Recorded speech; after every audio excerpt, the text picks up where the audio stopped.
nothing will. Now, the Russians are engaged in this conflict too.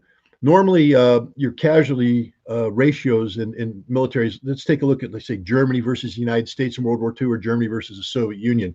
Your casualty ratios tended to be about 1 to 1.2, 1 to 1.3, meaning that the winning side is suffering 1, the losing side suffering 1.2, 1.3. So in a war of attrition, you grind them down, and the side that's suffering less casualties tends to win. The Russians right now are enjoying more than a 10 to 1 advantage in terms of death ratio. So, we're talking, maybe the Russians have suffered 20, 30,000 dead. Guys, that's a lot. Let's just break that down for a second. 20 to 30,000 dead in a year.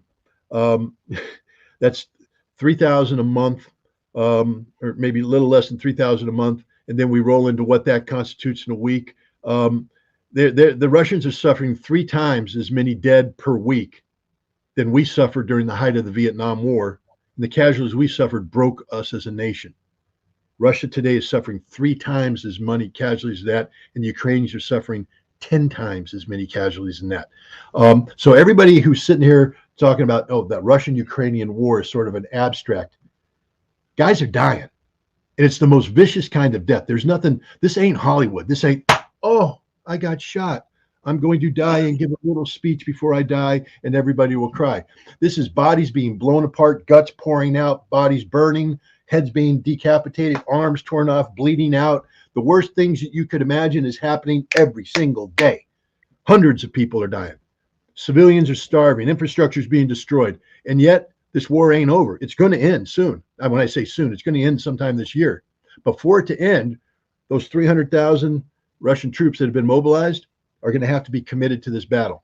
And that's happening now. Some people believe, including myself, that the offensive has already begun. The Russians, they've never been good about explaining their war to us because it's not their job. That's why people like me and you and others are out there trying to guess what's going on. Hey, what's going on? I don't know. The Kremlin didn't call me this morning and give me the update. So I have to look at all the news and sort of, make guesswork. But my guesswork right now is that the offensive has already begun. It's going to continue to increase and escalate, and the level of violence is going to blow out of proportion. But that's where they're at. And here's the news flash for America: we picked the wrong side again. We started this fight. We supported the Ukrainians, and they're going to lose. And there's nothing we can do to change that outcome. The fact is, if we claim to care about the Ukrainian people, let me give you just a simple statement of fact. Every tank we provide the Ukrainians is a guaranteed 4 more Ukrainian dead. Every armored fighting vehicle we provide will have a squad of 7 to 11 people inside that will be blown up by the Russians. So those are more dead. We are killing Ukrainians. We are guaranteeing tens of thousands of Ukrainian deaths in an effort that cannot change the outcome. Russia is winning, and Russia will win this war. And all we're doing by helping the Ukrainians is prolonging the suffering and sacrifice of that nation. There's mothers, there's sisters, there's wives, there's sons, there's uncles, there's grandparents who are losing people they love every single day in a war that didn't need to be fought and shouldn't be fought and should be brought to an end, but it won't be because the United States is yet again engaged in a policy. And you hear people are like, well, that's not what I'm hearing from the American government. Oh, really? I wonder why. Let's go back to Afghanistan.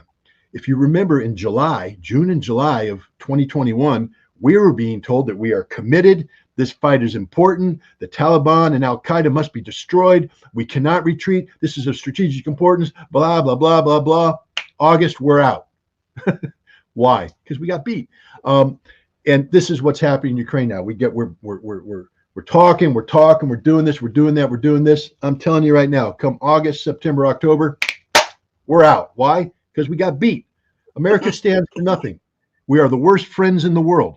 If you're a friend of America, it's guaranteed you're going to suffer.